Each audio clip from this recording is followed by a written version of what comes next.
Bonjour à toutes et à tous, ceci est un extrait que vous allez écouter dans un format beaucoup plus court, un extrait d'un épisode qui a été réalisé précédemment. Si vous avez envie de l'écouter en entier, il suffit de cliquer dans les liens de l'épisode pour pouvoir accéder à l'épisode en entier. Je vous souhaite une très bonne écoute. Alors du coup, vous êtes intéressé à cette thématique-là, c'est ce 0-6 ans, ces années, ou 0-3 ans même peut-être, ces années charnières. Vous avez créé un site web pour les parents qui parle de science, qui est très factuel, sur ce qu'on sait, sur la connaissance qu'on a aujourd'hui des études. Et vous vous êtes donc surtout intéressé notamment à ces pleurs. Qu'est-ce que ça dit, les pleurs des bébés ? Est-ce il y a des pleurs qu'on peut reconnaître, évidemment avec un son particulier qui veulent dire quelque chose? Qu'est-ce que vous avez appris de cette étude? Alors moi, pendant les 2 ans, on a exploré. Donc on a une première étude sur la signature individuelle du pleur. Est-ce qu'on peut reconnaître un bébé par son pleur? Est-ce que les parents ils sont capables, c'est ça? Voilà, exactement, de reconnaître un bébé. Alors c'est une question un peu classique en éthologie parce que c'est classique. Il y a des espèces qui arrivent à très bien reconnaître, qui mémorisent très vite le son de leur bébé, par exemple, des espèces qui vivent en colonie, par exemple les phoques, les chauves-souris. Et enfin, elles arrivent, il faut retrouver son bébé dans la foule, et donc elles ont une capacité comme ça de mémorisation très rapide de l'identité de leur bébé par le pleur. Et oui, donc on a fait des études comme ça. Donc on regardait les analyses acoustiques. Donc vous voyez, voilà, la signature individuelle du pleur. Oui, il y avait une signature acoustique pour chaque bébé. Vous pouvez avoir un algorithme qui catégorise bien les pleurs, qui identifie rapidement à qui appartient quel pleur. Après, on pouvait tester les parents. Alors, les parents y arrivaient bien à condition de passer au moins 3-4 heures par jour avec leur bébé. Autrement, c'était un peu plus difficile, un peu plus laborieux. Donc, les papas qui retournent vite travailler étaient plus en difficulté. Exactement. Alors, avant, il y avait un peu dans la littérature cette idée d'un instinct maternel, que les mères, elles y arrivent, mais pas les pères. En fait, nous, on a vu que c'était vraiment que de l'apprentissage. Donc, on avait aussi des femmes qui travaillaient... qui reprenaient le travail, des businesswomen, et que c'était plutôt le papa qui gérait la maison. Et ces femmes-là, elles avaient un peu plus de mal aussi avec la reconnaissance. Donc voilà, il y avait des choses comme ça. On avait des études sur le niveau de douleur du pleur aussi. C'était un paramètre acoustique qui signale la douleur du pleur. C'est des pleurs collectés pendant des séances de vaccination. Donc voilà, il y a certains paramètres acoustiques qui permettent, qui sont associés à un peu plus de douleur. On avait des choses autour de la signature, des questions de genre aussi. Est-ce que les bébés garçons pleurent pareil que les bébés filles? Donc, alors non, c'est pas le cas, parce que la voix mue beaucoup plus tard. Mais par contre, quand on demandait à des gens de reconnaître, est-ce que vous pensez écouter un bébé garçon, bébé fille, si c'était des bébés aigus, ils avaient tendance à dire que c'était des bébés filles, alors que ils pouvaient dire je sais pas, ils avaient ça comme option, mais les gens ont tendance à reproduire un petit peu. Une autre étude un peu intéressante, amusante, c'est pas très amusant en fait, intéressante, qui était autour des stéréotypes de genre. On faisait écouter des pleurs à des participants, on leur disait voilà, vous écoutez des pleurs de bébé filles, est-ce que vous pouvez noter le niveau de détresse du pleur? Donc plus le pleur était aigu, plus on mettait un niveau de détresse élevé. Par contre, si on leur disait vous écoutez des bébés garçons, là on voyait, c'était sur une échelle de 1 à 7, et il y avait 1 point de plus pour les garçons. Faites comme si les bébés garçons, voilà, si un pleur de bébé garçon, ça signale une détresse plus élevée. C'est parce que les bébés filles pleurent tout le temps, les filles. J'ai bien connu un garçon qui pleure, ça doit être... Enfin voilà, il y avait ces stéréotypes de genre qui étaient reportés un peu sur la perception des pleurs. Voilà, il y avait des choses amusantes comme ça. Sinon, sur la question, est-ce qu'on peut identifier des pleurs, je sais pas, des pleurs de fatigue, des pleurs de faim, des pleurs de... là, c'est plutôt non. La réponse est plutôt non. En fait, il y a des parents qui disent y arriver, mais c'est en général parce qu'on se sert beaucoup du contexte. On sait bien s'il vient de manger, ça va pas être un pleur de faim, quoi. Alors que s'il a pas mangé depuis 3 heures, on se dit ça va être... Voilà, où il y a des moments où il y a une grosse journée, on va se dire ça va être un pleur de fatigue là, parce que en fonction de l'heure du jour, du contexte, de ce qu'on a fait pendant la journée, on peut identifier comme ça la cause du pleur, mais c'est pas les paramètres acoustiques du son. Il n'y a pas un pleur de je suis fatigué, c'est telle sonorité. Non, alors il y a des applis qui existent qui disent. Ça, je a priori, elles n'ont pas vraiment montré leur efficacité d'un point de vue scientifique. Ça veut pas dire que c'est pas possible. Peut-être que avec maintenant les logiciels assez sophistiqués de machine learning, d'intelligence artificielle, si on entraîne la machine sur les pleurs de notre propre bébé. Ah oui.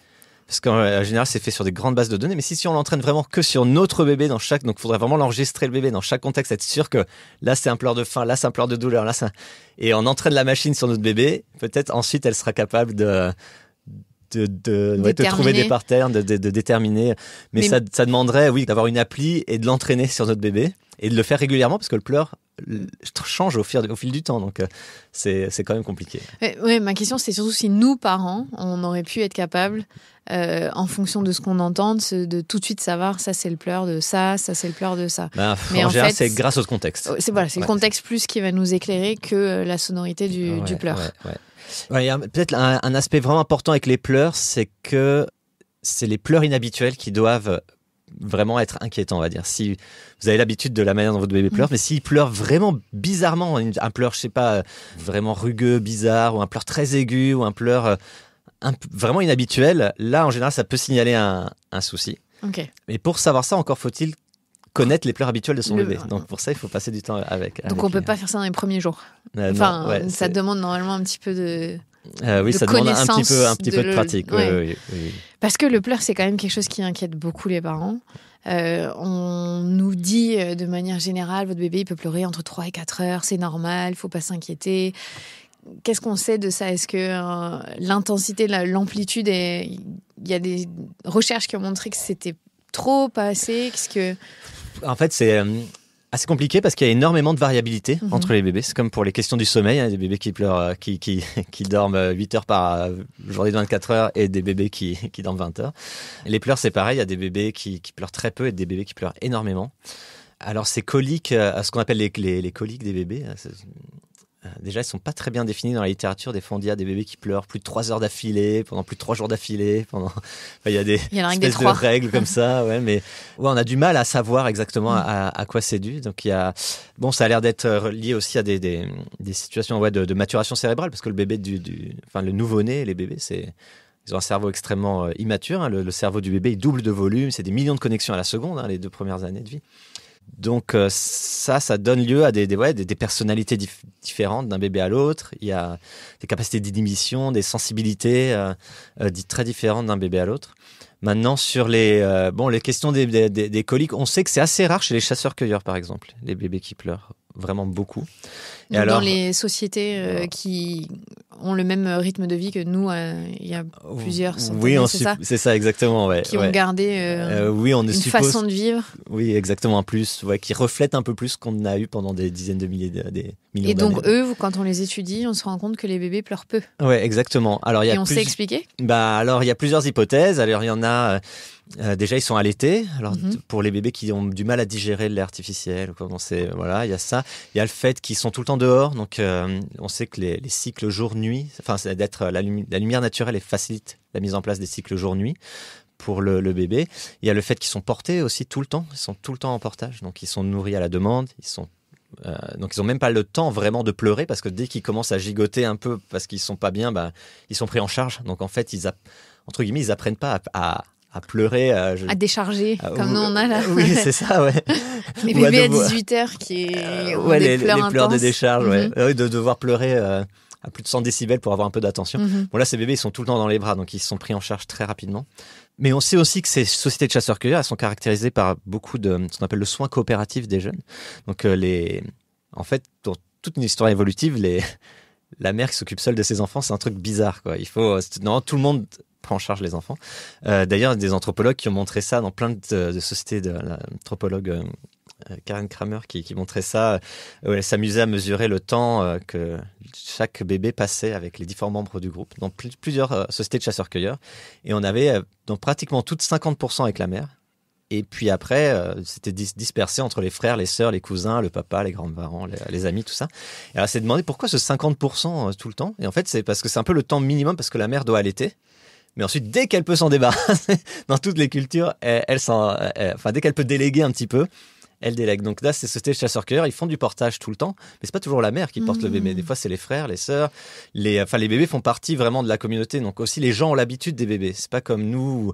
En tout cas, moi, quand j'ai eu ma fille, j'avais jamais eu un bébé dans les mains avant. C'était un nouveau-né. Je savais pas.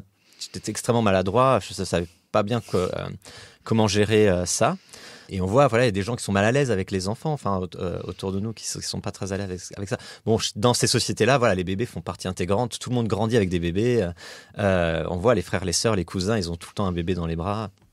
Donc ça aide beaucoup, oui. Ça peut expliquer. Ça serait une explication dans leur capacité à se réguler aussi, parce qu'il y a tout le temps... Exactement, ils ont tout le temps de l'attention. Un adulte qui est... Parce qu'être à 100% avec un bébé, c'est très fatigant. Donc aussi, on devient un peu défaillant en tant que figure d'attachement principale quand on ne fait que ça. Ça peut rendre fou ou folle. Ouais. Alors là, en fait, le bébé, il a un care qui est de qualité... supérieur en fait en permanence. Ouais, exactement. Ouais. Il est toujours avec des gens qui en plus ont l'habitude des bébés. Ouais. Et qui sont contents de le faire sur le moment parce que c'est pas, ça ne repose pas que sur eux. Exactement. Oui. Après, les sociétés de chasseurs-cueilleurs, c'est pas des sociétés capitalistes où il y a le réveil qui sonne à 6h du mat. Enfin, ils peuvent faire des siestes, ils peuvent faire... il y a un mode de vie un peu plus flexible qui s'adapte plus facilement au rythme du bébé. C'est pareil, il n'y a pas d'attente sur il faut que le bébé fasse ses nuits. Parce que c'est pas grave, s'il fait ses nuits plus tard, on fera une sieste, on peut déléguer le bébé, on peut déléguer les choses, c'est plus doux comme vie aussi. Oui, la notion du temps et la relation au temps est différente, plus tranquille. Donc ça ferait partie des paramètres. Et est-ce qu'il y a d'autres choses qui font qu'on sait pourquoi il y a des cultures où il y a moins de pleurs? Ils sont moins stressés en fait aussi. Oui, bien sûr, oui, ça absolument, oui, ça joue. Et c'est le stress, le soin. Maintenant, voilà, pour vraiment les bébés qui pleurent beaucoup, c'est vraiment les coliques des nourrissons, il y a des parents qui vivent avec des boules caisses. Et ça reste assez mal expliqué. Il y a vraiment des cas de bébés vraiment de pleurs extrêmes où on voit que ça n'impacte pas tellement le métabolisme du bébé, dans le sens où il grandit, ça va, quand même si c'est coûteux de pleurer, mais physiologiquement ça va, mais c'est juste qu'il y a des bébés qui pleurent énormément.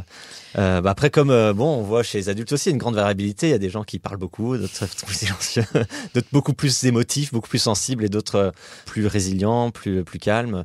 Donc oui, ça joue aussi. Oui. Il y a une question de tempérament aussi. C'est ça. On a une loi, ça fait vraiment une loi normale. On est une loi en cloche. Donc il y a des extrêmes, des bébés très très calmes et des bébés très très émotifs. Ouais. Parce que aussi quand on dit les pleurs liés aux coliques, c'est un peu fourre-tout parfois. C'est qu'on pense qu'ils ont mal au ventre, mais on n'est même pas sûr à 100%. Oui, tout à fait. Ouais. On étiquette ça sous les bébés. Oui, quand on dit les bébés coliques, c'est vraiment... c'est vrai que c'est associé au mal de ventre, mais en fait, c'est un nom fourre-tout. Et ça peut refléter plein d'autres soucis. Si vous avez aimé cet extrait qui est assez court parce qu'on aime vous proposer des formats différents dans vos vies à 1000 à l'heure, eh bien, il suffit de cliquer dans les liens de l'épisode pour pouvoir accéder à l'épisode dans son entièreté. À très vite.